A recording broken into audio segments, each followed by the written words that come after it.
Club of Cleveland. My name is Curtis Danburg. I'm the Vice President of Communications and Community Impact for the Cleveland Indians and board member of the Press Club of Cleveland and your moderator this evening. We appreciate you taking the time out of your busy schedules to talk a little sports tonight. PR guy to PR guy.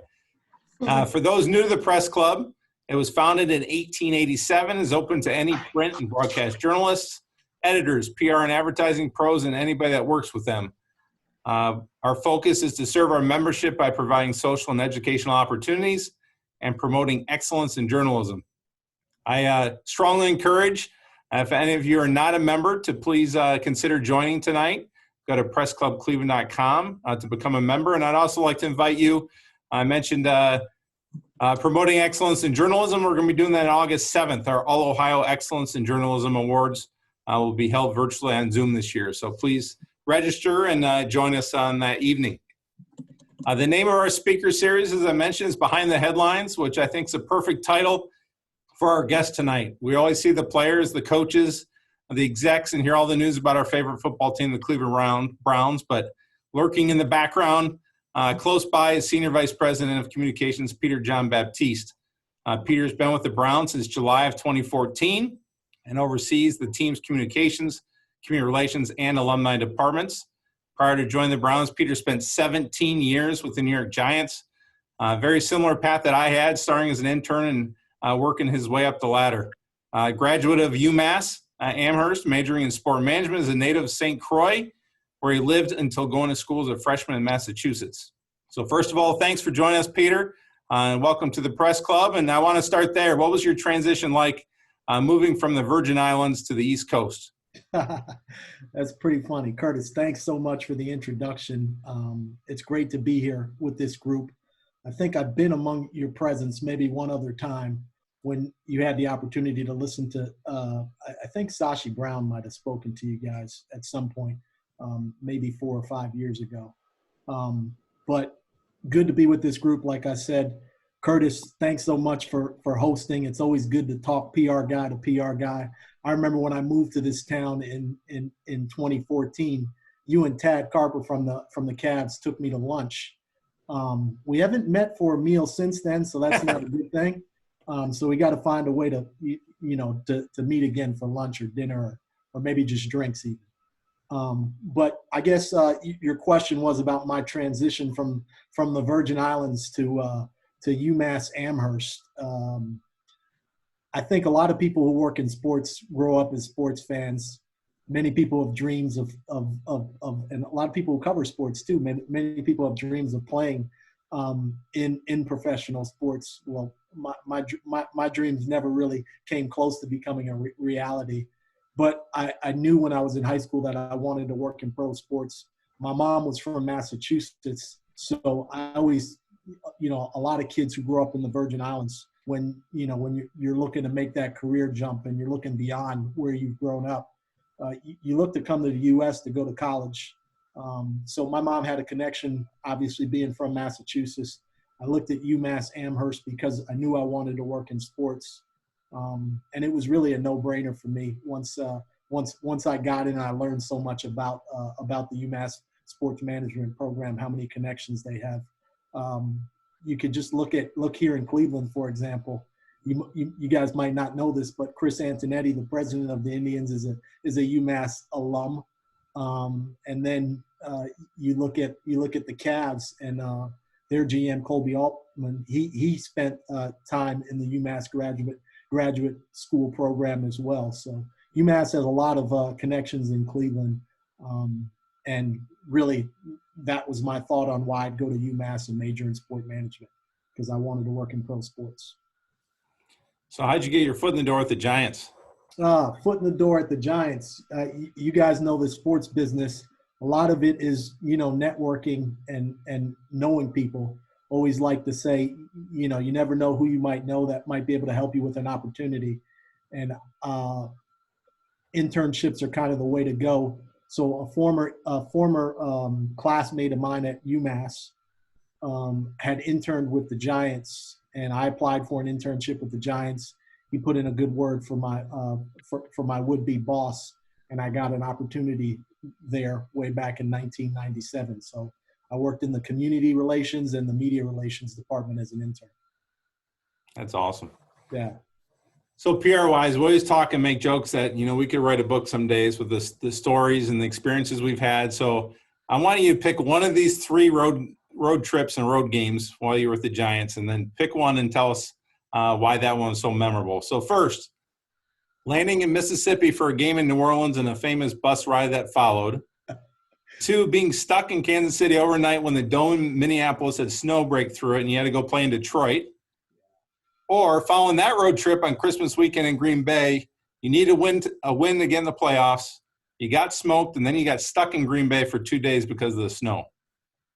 Man, you've done your research on these, huh?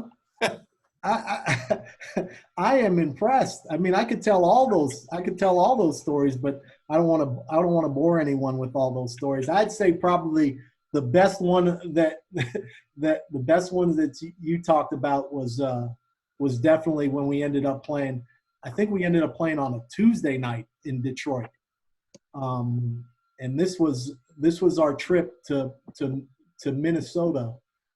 We got stuck. We had to stop emergency landing, I think, in Kansas City because there was too much snow in Minnesota. This was obviously late in the season. And we got stuck in Kansas City for the night. We thought we were going to fly to Minnesota the next day to play their game. But this was the old dome in Minnesota. There was too much snow. Snow caved in the roof. So the Vikings game got canceled and we had to find another venue. So I don't know how the NFL, you think just when you've been in this league for a long time, you think you've kind of dealt with everything. And it's unbelievable that this scenario would pop up where a stadium couldn't play in that stadium and then you had to figure out another place to play a game. So luckily we ended up playing in Detroit on a Tuesday night, and they let anyone come to the game. It was totally open and free for anyone to come into the game. So that's probably the last free regular season NFL game that anyone has ever attended. But yeah, these road trips can be quite an experience, Curtis. I'm sure you got a story better than that one that you can tell. I don't know better, but there's certainly a few in the memory bank. So obviously, before we move on from the Giants, 2 Super Bowls. Can you tell us a little bit about those experiences? I know we're all yearning for one here in Cleveland. Yeah, I mean it's amazing. It really is the pinnacle. And you think about what we do as PR professionals. We all talk about like how great it is to win. We all talk about like how positive our players are and how positive everyone in our organization is to deal with when you win. But that Super Bowl, it's just the amount of requests you get. I mean, it's like nothing I've ever experienced, but nothing, obviously I wouldn't trade for. The amount of media requests you get for your players who might be like the 53rd man on the roster. Guess what? He's made the Super Bowl. So, his hometown newspaper wants to hear from him. And as a PR guy, like you want to make sure that all your team members can get their shine in when you're having that type of success. So those two Super Bowls were unbelievable experiences. The first one in Arizona, was a time when no one really thought that we would make the Super Bowl. Remember, we played the Patriots the last game of the season. They were playing for an undefeated season that year. And just the media requests we got for that last game of the season were out of this world because the Patriots were going for, they were going for an undefeated season. And we were ignored. We were ignored that week, it felt like, leading into the game because they were the story. But I just remember we played the Patriots so close in that game. That gave our team a ton of confidence, and then ending up playing with them in the Super Bowl, kind of obviously gave our team the confidence to know that they could hang with the Patriots. But I would say what was interesting about that year is we played in the first international game, the first NFL international game of this last series. We played the Miami Dolphins, I think it was in week 7. So for us, like dealing with international media that year was really a first for our organization. And it really prepped us, I think, and gave us a nice outlook as to what we might face leading into the Super Bowl. So I always remember having, conversations with our head coach, Tom Coughlin, leading into the Super Bowl and talking to him about what that week would look like from a media demand perspective, and really pointing back to like all the international media coverage we got leading into that international series game against the Miami Dolphins. So those are kind of the highlights from those years. I also think about you guys all saw, and many of you probably covered the parade here in Cleveland when the Cavs won. There's nothing really like that feeling. And as a PR professional, right, we're working throughout the whole process, but we're also trying to enjoy a little bit of the experience and soak it up, because you never know when you might be able to, encounter something like that. Any funny stories from the British media? You know what was weird? Something we've kind of taken for granted, and something that is changing for you and I right now, Curtis, is in the UK and in soccer, like there's no media access in the locker rooms. So I remember going and doing our training. We trained during the week at Chelsea at their facility. And I remember their soccer players being around the facility and watching how we interacted with the media. And they thought it was like ridiculous when we allowed our US media members into the locker room after practice to interview our players. So that's something I think that we've always just kind of taken for granted, because it's what we do. And let's be honest, we know what it is. It's like media members want to form these relationships with our players. And, in order to do that, you got to be able to do that casually. So every interaction with our players is not like a formal press conference. And I think a lot of times, if you look at the relationships that our media members develop with our players over here, I think a lot of those relationships are good and positive, because you're able to have that interaction in a locker room in a casual setting. If you look at the way the media covers the Premier League, there's no, it's a lot more tabloidy in media over there, I would say, because they can't really develop those personal relationships with the players. So I'm a person who, I'm reluctant to say this, because it kind of seems this is the direction we're going in right now because of COVID. That locker room access and the bonds that the media are able to develop with our players in the locker room, professional relationships, is I think something that's going to hurt the way our players are covered, because media members can form those relationships and tell such better stories about our players having that type of access. So that's I guess that's kind of off on a tangent from the funny stories about the UK, but I'm just a person just kind of goes. So bear with me. It's all good. I think it's a great point, though. We're seeing that right now. The media has a great relationship with Terry Francona over the years, but we just had Derek Shelton, brand new manager in Pittsburgh, and I think it's difficult to form those relationships between the media and the manager just based off Zoom. So I think it's a great point and something we need to find ways to overcome that moving forward. So yeah, what led you from New York to Cleveland? What brought you and moving your family to the city? City of Cleveland. I mean, come on, man. The Browns. I wanted to be here. Now, I'll be honest with you. We're all of us as professionals, you're always looking for that next challenge. So I had been with the Giants for 17 years, had won 2 Super Bowls. But I was a VP of communications there, but I didn't run the department. So I reported to a legendary PR man by the name of Pat Hanlon, who had been with the Giants for a long time. And for me professionally, I just kind of felt like I needed to see if I could go to another market and run my own show. We all want to grow professionally. We all want to see, we all kind of live for the challenge. So for me, it was like I had some opportunities to go to some other teams.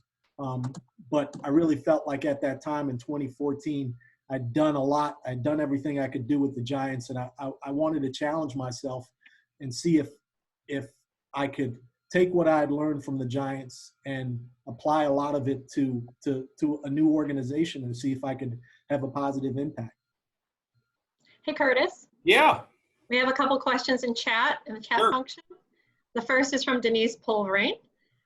Peter, what do you think this season is going to look like as far as fans in attendance? Yeah, that is a really, really good question. I mean, I'll be honest with you. Like, we want our fans in the building for many reasons, and I think we're approaching it like we're going to be smart, we're going to be safe, we're doing all these studies on on social distancing and how many fans could fit in the building and be safe. We'd love to have fans in the building, but we just don't know like what the possibilities are going to be. Obviously, it's already been reported that like training camp I've always looked at as like a great tradition, because our fans get to come to training camp and experience the team for free. You get that up close and personal look at our organization, and you get it for free. And that's already been decided that we can't have fans at training camp. So I think our approach is, we basically have our eyes wide open. We're hoping we can have fans at games this year, but we don't know what that's going to look like. We still feel like we have at least a month to kind of figure that out. But we really don't know where we're all going to end up. What is the mood, Peter? Obviously, we mentioned wanting that Super Bowl win here in Cleveland. So, new regime. What's the mood around Berea these days? There's a lot of excitement in the building for sure, and it really starts with the head coach and our GM. And I know, I mean, if you guys follow our team, you've heard the buzzwords heading into what we were trying to do as an organization. And you've heard that word alignment, how important alignment is, and really making sure everyone's, pulling in the same direction and working together. And the alignment between Kevin Stefanski, Andrew Berry, and Paul DePodesta has been really good so far. So we're excited about what we have in front of us. We're excited about the relationships that seem to have been formed. We're excited about the fact that there's been so much uncertainty, and there's been the challenge of really finding, different ways to be successful throughout the off season, of teaching our team and coming together without being able to do it in person. So there's a lot of excitement in our building for sure. Amy, you want to take a question from Christy? Yes, we have a question from Christy Carlson. She asked, some NFL players may be reluctant to play due to COVID-19. With the Browns being a young team, will Browns players be more likely to want to play and less concerned about risks, more needing the financial benefits that more established older players may not? Yeah, that's an interesting question. That's something I've really, I've thought about and I've talked about internally. And the answer is you just don't know. I mean, everyone is, you look at us, everyone's been impacted by COVID in different ways. And, not only, you can think about players, but, there's some older coaches across the NFL that might be concerned about being exposed to COVID. So it's hard to know what the answer is. I know that's one of the things that the NFL and the NFLPA are one of the last things they're kind of working through right now to determine what's best. I would just say, as an organization, like, you got to have an open mind to this. We're in this uncertain time, and we don't really know what we're dealing with and what the impact might be on specific individuals. And you want everyone to make the best decision for themselves and for their families, and you just got to roll with it. Michael Bennett had a follow-up on the fans. If there aren't any or many, how do you see that impacting the players? We're going through that right now with pumping in crowd noise and trying to find ways. We surveyed our players to see what they wanted. How are you guys looking at that as an organization, Peter? Yeah, I mean, we haven't surveyed our players yet, but we've thought about like the TV broadcast, and we've seen what other leagues have done. But we're definitely looking at every scenario. It's hard to kind of, recreate that atmosphere, because it's true. I know our players in football, especially, like, you feed off of the fans, and the fans can really impact the game based on how loud they are during, when the offense has the ball. So it's going to be interesting. It's like the NFL is going forward. It seems like we're not making any rules on what every team has to deal with. So New York and the Jets have already announced that they're not going to have fans at their stands in their stadiums. So are they going to be at a disadvantage when teams come in there knowing that they can't, like the noise of fans is not going to impact, the left tackle here in Baker Mayfield snap count. So it'll be interesting to see what happens. And I don't know. I might be a little naive in saying this, but I almost think like the fans and the impact it has on offenses in the NFL might be greater than any other sport because it's so important to hear that cadence and for that defensive lineman to be able to get off the edge and beat the tackle because he's just looking at the ball and he's not worrying about sound. So it'll be interesting. Amy, you want to do another one? Sure. This one is from Brian Newbacher. Does J.C. Tretter's role with the NFL Players Association present challenges for everyone getting on the same page with respect to measures to keep players and everyone else safe? I don't think it presents challenges. I think it's probably like a good thing that he's on our team. We want to do what's best for our players. We want to keep them safe. Knowing JC's in our locker room and he has our players' best interest at heart, we're going to feel like we need to make sure that whatever we do in our building meets his standards. And I kind of view that as a positive for our organization. I mean, JC Tretter's, I don't know if any of you have interacted with him. He's such a great guy, such a level-minded dude. And like, he wants what's best for the players, which I think is a good thing. But he sees the big picture too. All right, so Myles Garrett signed a big contract.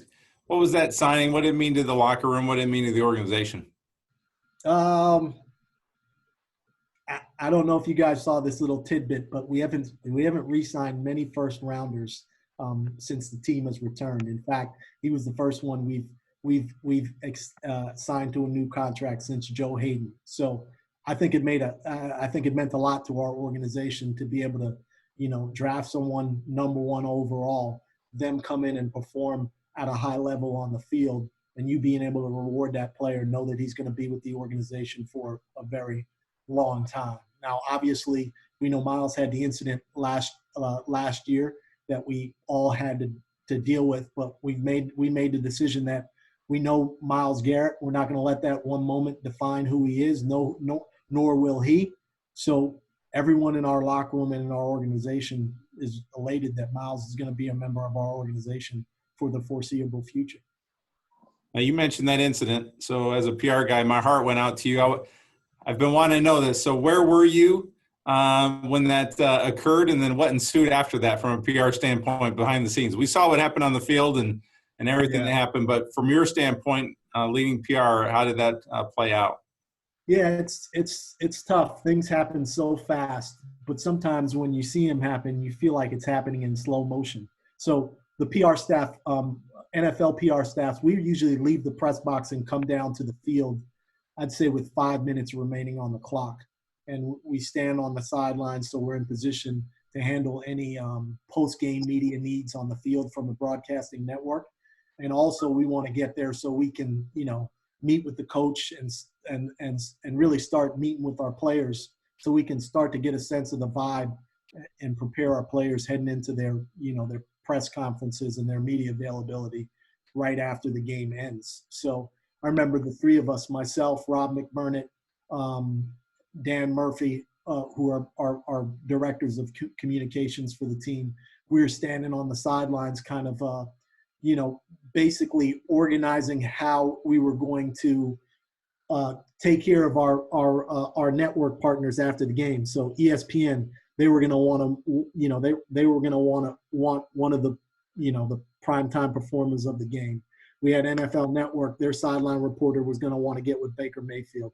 Fox was there. They were probably going to want to get with Myles Garrett since he had 2 sacks. So we were literally going through, all right, Murph, you got Myles, Rob, you take Baker, I'm going to handle coach, whatever we were doing. And then all of a sudden we just see this little ruckus, and it was almost like in slow motion. You kind of see Myles, engage with Mason, and then you kind of see what happens in the end zone, and you just see that helmet, and you're just like, your heart almost stops because you're just like, man, is this really happening? We're about to beat the Steelers for the first time, and we got this happening, and you just instantly know it's a prime time game. This is going to be a whole different mood in the locker room after the game because of what's going on. And, PR person, I mean, I'm being honest with this group now. Like, we're trying to control the message as soon as it happens. And we knew Baker was going to be asked, and Baker was going to be with the network right afterwards. So we're going over real quick our talking points on the questions he's going to get, so he knows, he knows what he's going to face, and we're going to give him a little advice on how he might want to handle it.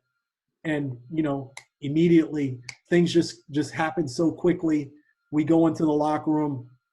Coach is going to address. He's going to address the team as a whole. I'm always the type of person, just being honest, when there's an issue out there that needs to be addressed. We all know the world we live in right now with the media. You're going to want to address that issue up front as quickly as possible. So in Miles's case, like, he was going to stand in his locker, and he was going to address the issue right there so we could start moving past it. That was the decision we made. Miles talked briefly afterwards. He didn't go into any details about what happened and what transpired. He was, you could tell he was remorseful immediately, which I think was a good thing. But we all know in the days after, it turned into way much more than just a big skirmish after a game. So, Curtis, we have some more questions in chat if you'd like to take some now. Yeah, so Christy was asking, do the Browns plan to do anything to show support for Black Lives Matter? I know this has been a huge topic internally for us on how we as a community leader can evoke change. What's happening inside your walls on this topic? Yeah, I mean, this is honestly, this is what's going on right now is something that as an organization we've tried to embrace and impact since I came in 2014, really. I mean, we've always encouraged our players to use their platform and speak up against injustice. I always think about like Andrew Hawkins after the Tamir Rice shooting. He ran onto the field with a T-shirt and Tamir Rice's name on the back of it, and he made a stance about what transpired, and he was ridiculed, and there was some members of the Cleveland police union that came out and spoke out against him, but I always feel like there's so much more than just the game our guys play, and it's so important for us as an organization to give our players the platform to speak. But I also think that as an organization, it's important for us to take a stance and lead in these issues. So we have a social justice committee within our organization that's comprised of myself, Ted Tai Wang, who is our general counsel, Jenner Takancic, who heads up she's our VP of Community Relations, Ron Brewer, who is our Director of Player Engagement, and Renee Harvey, who's our VP of the Cleveland Browns Foundation. The five of us put our heads together all the time on these issues related to social justice, just so we can kind of level set and have some good dialogue on how we want to act as an organization. We seek our players' input, and we advise our senior leadership on what we should do on any of these issues. So social justice, Black Lives Matter, all these organizations that have come to the forefront right now, we want to be a part of that movement. We want to be on the right side of history. We understand it can be delicate because sometimes people using their platform, things can be misconstrued, or people, look at kneeling a certain way. And it's tough to navigate, but as a comms professional, we always want to try to control the narrative and make sure people understand where we're coming from on any issue. But we're gonna continue to work in the social justice space. We're gonna continue to try to have an impact on racial inequality, We're going to continue to try to have an impact on criminal justice reform.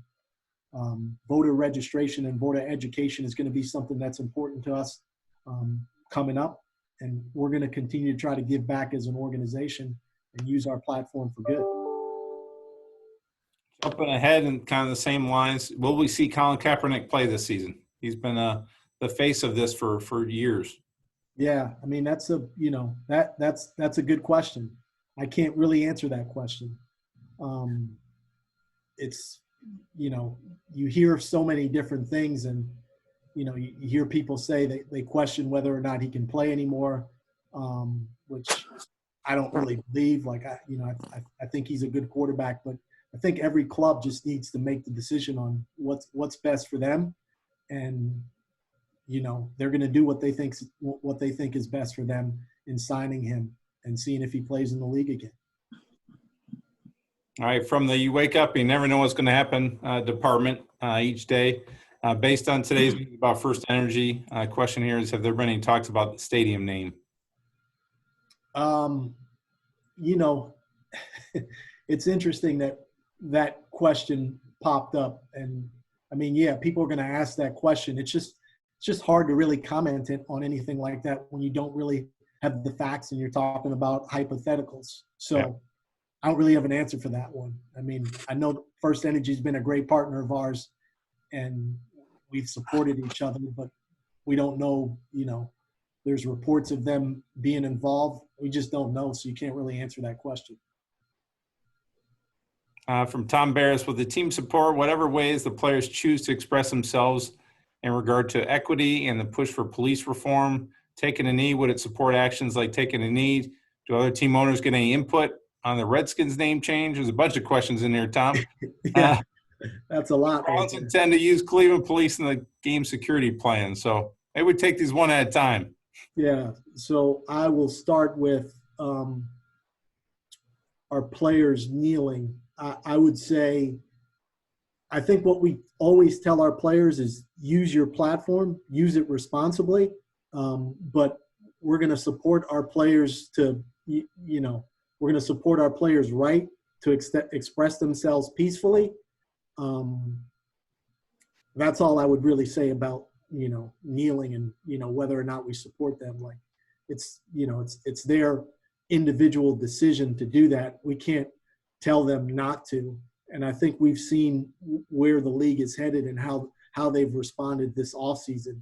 I mean, we'd be naive not to say, if you just look at how our world has changed from 2017 to now, I think it's changed a lot. And I think people are seeing different things on what Colin Kaepernick might have meant by kneeling versus how it had been portrayed. I think I know the answer to this one. So the Redskins one, do other team owners get any input? And I'm a little close to a name discussion too. So yeah, I don't know. I don't know the answer to that. I assume it'd be something that the owners would all discuss and decide upon. Obviously, Washington's been reluctant to change their name. Now it sounds like they are going to be. They are going to change it.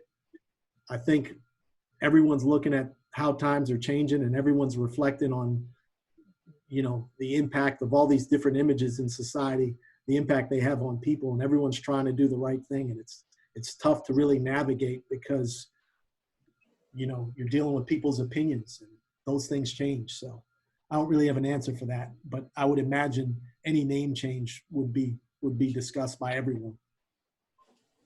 Jumping at Denise's, when you talk to the players and coaches right now, what's their overwhelming feeling? What's the vibe? Focused on winning, worried about the unknown of COVID, lack of fans? And what are they focused on right now? It's hard to say. I think they're focused. Everyone wants to know what's going to happen. Like there's so much uncertainty. Everyone wants to know, okay, what's tomorrow going to look like? So I think they want to get to training camp. They want to know. Everyone wants to know what the rules are, and they want to play they want to protect their loved ones and themselves, but they also want to play the game they love. So I think that's what the mindset is. Let's get to work. How have the Browns operated in this pandemic? Are you still working remotely?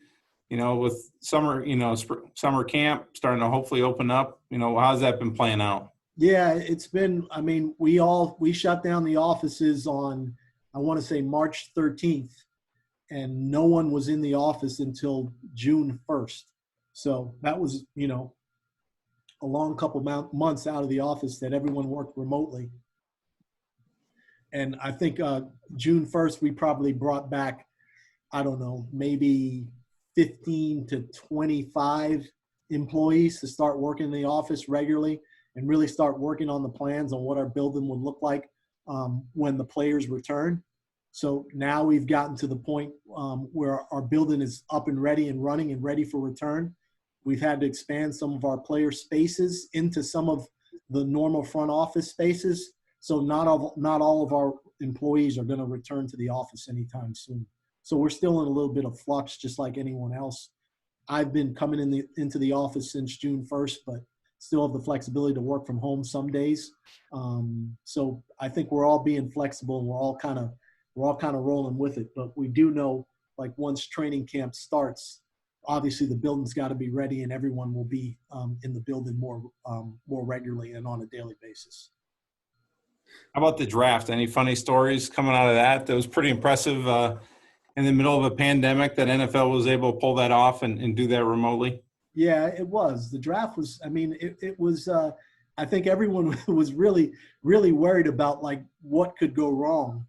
And I mean, our IT people, I don't know, I think every company's probably praising their IT people for making things so effective and making sure things have run so efficiently throughout the entire process. But I mean, the draft surprisingly went on without a hitch. I think maybe like right before the draft started, I think our head coach, I think Kevin might have lost like internet access for a couple of seconds. So we were a little bit concerned about it, but fortunately our IT department planned for everything and there was a way for him to pop right back on. So there was nothing really funny. I just think what was cool about the draft, and it'll be interesting because obviously Cleveland's hosting the draft next year, is that element of seeing front office personnel and seeing the players around their families. I think in the future for broadcast, I think we're probably going to continue to try to amp that up so we can get that look. It just humanizes our employees and our players so much more to be able to see them around their families. So I think throughout these pandemics, I think we've all learned new ways to do things, and in many cases, learn better ways to accomplish our jobs. So it should be interesting. Your IT department didn't have an RV outside Kevin's house, like I think there was at the Lions? Yeah, no, there was no RV, but there was some corporate housing that our general manager lived in, and I think they were next door. So if anything had went wrong, they could have jumped right in. All right, Hard Knocks. Tell us, from a PR standpoint, we all saw what we saw. What happened behind the scenes, and from your standpoint, communications, working with the video crew, you were involved in any of the editing sessions. Like, how did that? I've always been fascinated by that behind the scenes. Yeah, I mean, it's Hard Knocks it's hard now. I mean, the cameras they have and the access they have, and being part of it. It's funny. It's like you don't really have any editorial control. You get to you get to view stuff beforehand, and that might help you prepare for the questions that the media might ask about a certain circumstance or something that happened. It's just funny because we all know this, right? Like perception. A lot of times I went in and I looked at certain segments and I thought how people would react to them beforehand, and then seeing the reaction afterwards. I wasn't always accurate. I wasn't always right. So that made for some interesting dialogue and some interesting conversations. But Hard Knocks, I think, was a good process for our organization because I think it showed so much more. It showed so much of what really goes into an NFL season and how hard the coaches work and how hard our equipment managers work and how passionate our players are about what's going on. And it gave your non-stars, Kajus, our tight end there, he was like the star of Hard Knocks, and it was great to highlight the relationship him and his dad had. Like, we all as journalists, we all want to tell great stories. We all want good stories, and I think a lot of times in the NFL and really in pro sports, sometimes we pay too much close attention to the high-profile athletes and the quarterback and the wide receiver and the star defensive end. There's great, compelling stories on our roster, from the 90th guy on the roster to the all the way up to the 53rd guy on the roster.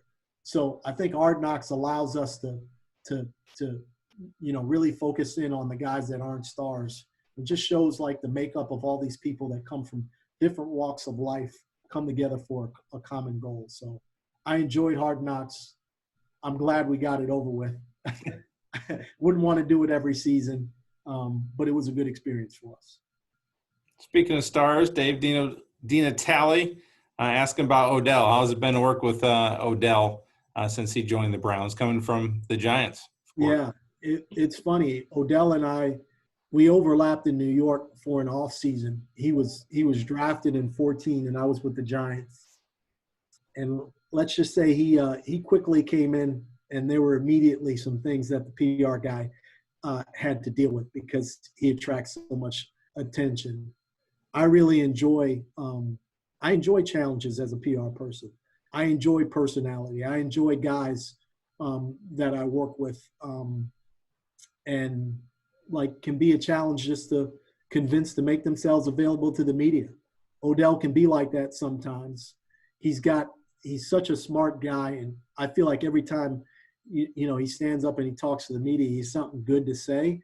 And Mary Kay Cabot, she loves her some Odell because she knows when it's his day to talk, she's going to have plenty of stories to cover and plenty of content to plenty of content to create. So Odell's a huge personality. He is an interesting guy. He's great to talk to away from the cameras. But he's a challenge. He definitely is a challenge. Great segue here. Amy's question: how difficult is it to control the narrative with players creating their own narratives on social media? Yeah, that's the new challenge. That's what we all face. Like, it's so easy right now to reach the masses. Odell sends out a tweet, and I don't know, 5 million people are seeing it. So I don't think it's about, like, you can't control the narrative. What you got to do is you got to develop relationships with your guys so they know they can reach out to you beforehand, and hopefully they ask for your opinion on something they might put out there or something they might state. But I think, like, the leaders of our team and the leaders within our organization set a good example and set a good foundation of what we expect of our players on how they should, conduct themselves. And you're not always going to be right. It's not always going to be positive. But if our guys are accountable for what they say, and they can, and a lot of times they take the team's best interest at heart, you're going to feel good about who they are and what they do. But you're not going to bat 1,000. There's always going to be an incident. There's always going to be something that they say that you might not agree with. I think a lot of times you just got to understand that, these players and they're superstars now, and it's easy for them to communicate with the media and communicate with their fans. So you got to roll with it. You've been exposed to some incredible personalities: Strahan, Tiki, Shockey, Eli, Baker, Jarvis, Joe Thomas. Who are the ones that stand out over your years in the NFL? All those guys stand out. But the one thing I would say, like Eli Manning, as far as like working, being a great example for your organization and being great with the media. Like Eli, he exemplifies leadership. Like, remember when Eli was a rookie, like, you guys might not know the details of the NFL, but if you're a quarterback or if you're a star player, you can kind of manage your schedule of when you talk. Like, the locker room's open every day for 45 minutes. The media's in there, but every player is not going to talk every day. So Eli Manning would talk every Wednesday. He would want to do his media, and basically he would early on in his career when he was a rookie, like, I would want him to talk twice a week. So he would talk on Wednesday, and then he would talk on Mondays. He'd talk after the game on Sundays, and then he'd talk on Mondays. And as he progressed in his career, he kind of got away from, he was like, I don't really want to talk on Mondays anymore. I kind of feel like I'm repeating myself after whatever I said on Sunday holds true on Monday. So I don't want to talk on Mondays anymore. But I wanted Eli, and I definitely wanted him to be a representative of the team on a Monday. So Eli came to me and he said, you know what? I'm going to talk on Mondays if we lose. So every Monday after we lose, the locker rooms can be a sparse place for media on a Monday after we lose, because our players, they just might not want to be talkative on that day. But Eli, being the leader that he is, he always said, all right, I got you on a Monday. Mondays after we lose, the media can count on me to be in the locker room and talk. So him kind of always showing that leadership and showing our young players how to conduct themselves. He's just always a good rep for our organization. Media might not always like what he had to say because he didn't exactly give them a great story to write, but he was always accountable, and he was just great. So Eli, last year when he announced his retirement in January, I made sure I flew back to New Jersey because I wanted to go to his press conference and thank him for all my time working with him, and for the fact that he helped me get 2 Super Bowl rings. Back to the chat from Christy. How important is sports and the NFL to helping people get through difficult times? At a time when the culture is so polarized politically and otherwise, will football be a unifying force? Yeah, I think you nailed that. I think you hit the nail on the head. Like, that's what we always say is the value of football and really sports, right? It's about bringing, if you look at the locker room, it's about bringing all different walks of life together for a common goal to win. And then you look at beyond the locker room with our fans. I mean, we got fans in our stands and fans of the Browns from all over the world. And football and sports can be such a unifier for our community that's what we really want it to be.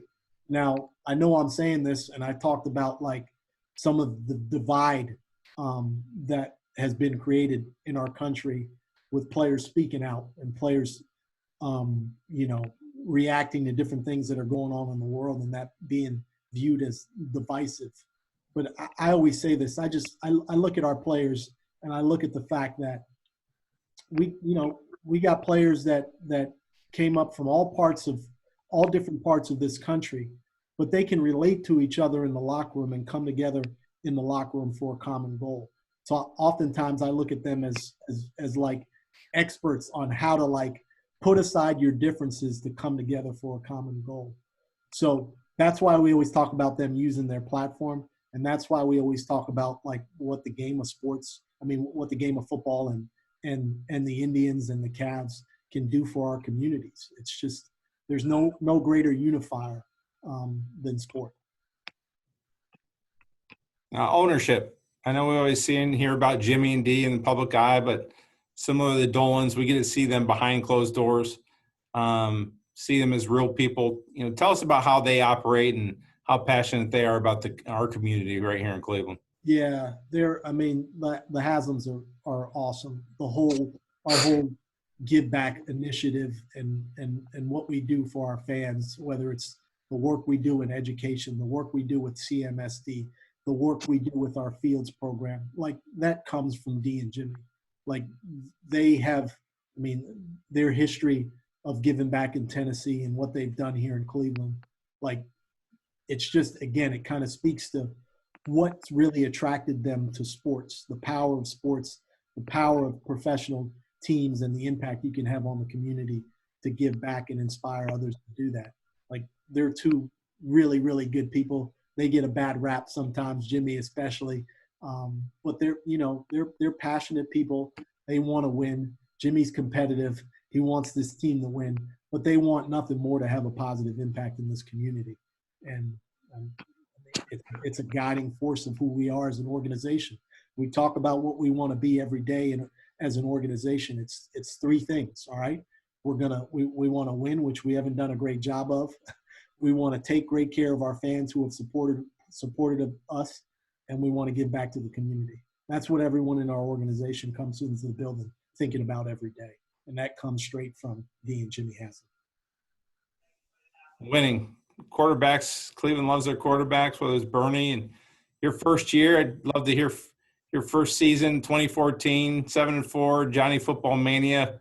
What was that like? You get your feet wet with that season right out of the gate. Yeah, I mean, that was I thought I was going to start like that every year, that 7-4 year. I thought things were really turning around. But I mean, we all know how football is. It's, you know, it's so delicate. It's about who you play and when you play them. And that year, you know, I just felt like, I mean, this city, these fans, it was an incredible experience, you know, going 7-4. And, you know, Johnny, to be honest with you, like, I think a lot of the reason why I came to Cleveland was because of the impact Johnny Manziel was going to have on the organization. The fact that he was going to bring so much attention to this team. They wanted a seasoned PR professional that had seen it on the biggest stage, and I had seen that with the Giants in New York. So yeah, that was an interesting year. We saw so many ups and so many downs. It was disappointing the way it ended, but we need to get back there, and we need to be able to have that type of season. But we wanted to end with success and not fall off like the way it did that year. Another question going back here, just Redskins have been in the news again. You know, what was the talk internally just about the sexual harassment cases being brought up in the Redskins organization last week? Yeah, I mean, again, we all know that there's no place for that, and I would just say, like, an organization's culture is so important. Like, you got to have great HR people, you got to have great leadership to really address and nip anything in the bud like that. When you see anything like that, it's incumbent on everyone in the organization to kind of police it. So, you know, it's tough. You hate to see that in our league. You hate to see it anywhere, really, because it's just unacceptable. But, you know, I think for our organizations, we have really good policies and procedures in place to make sure that type of stuff, you know, won't happen. But that was rough for anyone to see, and, you know, rough really across any industry to have to deal with. Tom Barris want to get back to the fans. As the team surveyed fans on what conditions and precautions would need to be in place for them to attend games this year. Yeah. More cautious, more hopeful. Yeah, we actually we sent out a survey, I think 2 weeks ago, just to get some feedback from our fans on, you know, face mask and feeling safe and would they come to games. And that info is so valuable to what we're trying to do. I think I said it a couple minutes ago, you know, our pillars and taking great care of our fans is one of those things. And then 2 weeks ago, we sent our fans, basically, someone asked the question about our players opting out of the season. Well, we don't know what's going to happen as far as if we're going to have fans in the stands this year or not. But one of the things we offered to all of our fans is the opportunity, all of our season ticket members, is the opportunity to opt out. So we sent out that communication last week and gave our fans the opportunity. Look, if you guys don't feel comfortable coming to the games this year, you need to take the season off. That's fine. You can do that. It's not going to impact any of your seniority, and it's not going to impact any of your season ticket membership perks and reward programs. So that's something we had to do. We want to hear from our fans. We want to make sure they feel safe, because everyone's dealing with this uncertainty and this pandemic differently. Question from Russ Mitchell. One franchise you worked for won 2 Super Bowls while you were there. The other has struggled. As candidly as you can, what's the biggest difference between the 2 teams and the way they are run? And what makes one historically successful and the other not so far? And so I like the ending of that, Russ. Yeah, that's a tough one, Russ. Man, it's, you know, I kind of think it's we talk about the storied New York Giants franchise, and we talk about an ownership group that had been with that organization since 1925. So that's a long storied history of understanding the business, understanding what it takes to be successful in the NFL.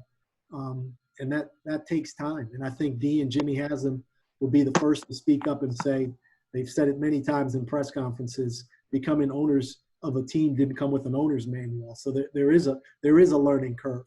And I think, I think they'd be the first to tell you that's what they've experienced so far in their time here in Cleveland. So yeah, it's about continuity. It's about, getting the right people in place and being consistent and running the organization a certain way. And until you get there, there's going to be a lot of bumps in the road on the way. But understanding the NFL, I think, and understanding the NFL and having the right people in place would be the things that I would say are the biggest difference between the organization, that institutional knowledge of making the right decisions.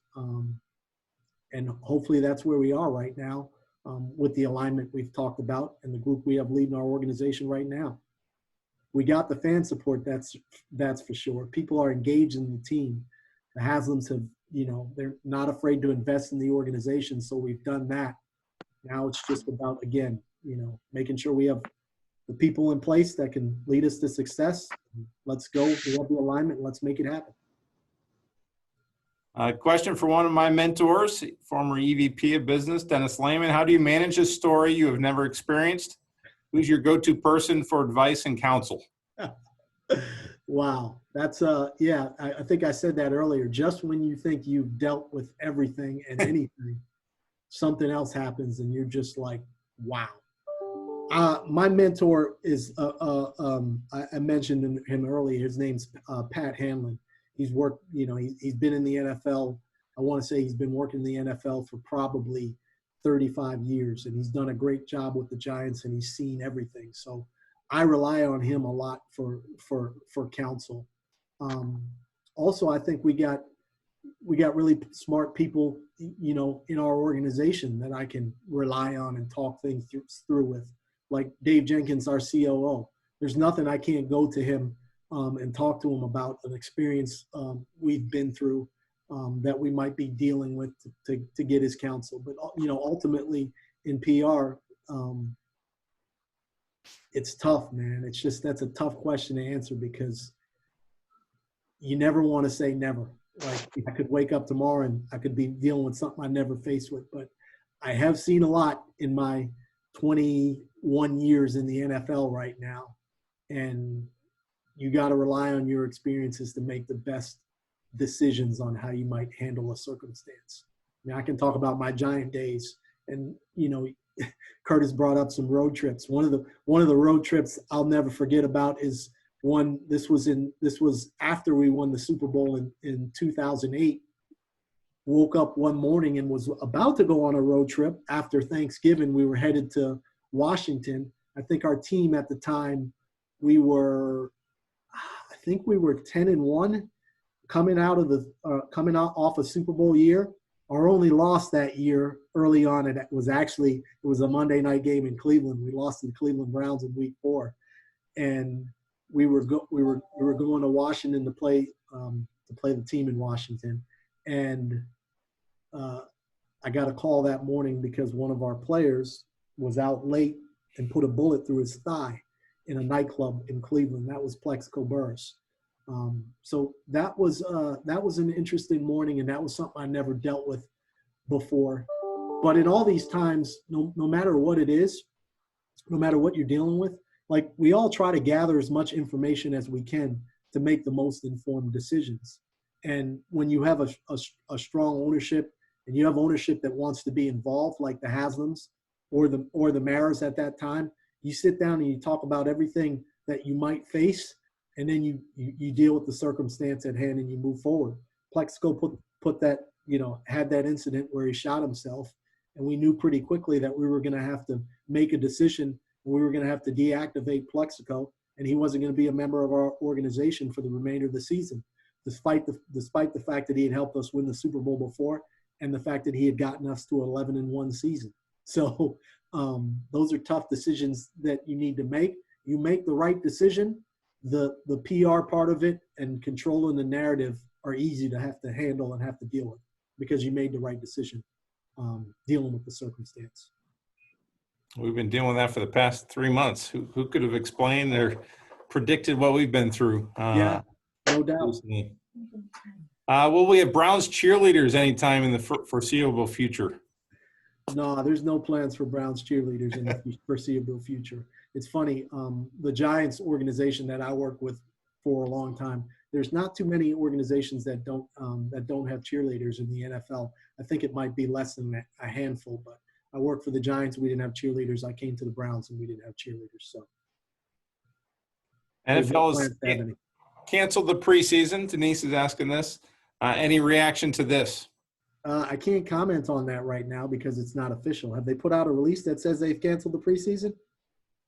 The NFL has? You sure? Denise is saying this just broke, so. Yeah, it just broke. So we just pushed it. So you gotta get Peter off the I might have to go to work. I might have to write a statement. Yeah, I just saw an alert go by on my screen. Yeah. See right there, that's the world we live in. It can Breaking change news, Peter. Yeah. I think we're all expecting that this would happen, and we'd be entering this season without a preseason. So we'll deal with it and we'll do what's best. We'll have some great practices, great training camp practices that can help us prepare for the season. All right, last question, and we can wrap up and let you go to work. But what can we expect from Baker this year and Lee and the team? I think we can expect a Baker Mayfield that feels really good about his off-season prep, feels really good about the weapons he has at his that he can use at the tight end position, at the running back position, at the wide receiver position. I think he feels really good about his offensive linemen that we've signed and the guys that will be protecting him. And I think he feels really good about Kevin Stefanski as our head coach and Alex Van Pelt as our offensive coordinator. So I'm looking forward to a great season for Baker Mayfield. And here's just a hunch: if he plays better and he plays well, he'll probably be a better person. You'll have a better feeling. All the people that cover him, he'll be in a better mood when he does press conferences. I like it. Yeah. Well, hey, this has been a lot of fun for me. I hope everybody in the audience enjoys it as well. Appreciate your time, Peter, giving up for the sake of the Press Club of Cleveland. Again, plug, if you're not a member, please go to pressclubcleveland.com and join today. We could use your support. But Peter, all the best this season. Hopefully our paths will cross, and I look forward to having that drink you mentioned at the outset. Yeah, that sounds good, Curtis. Appreciate the opportunity to speak to this group, and look forward to maybe I'll be invited back, or I should be a member so I can attend these sessions too and ask people difficult questions. Well, hey, thank you to everybody. Chat questions were great, and hope you all have a great evening. And go Browns, go Tribe. That's it. Take care. Thank you all.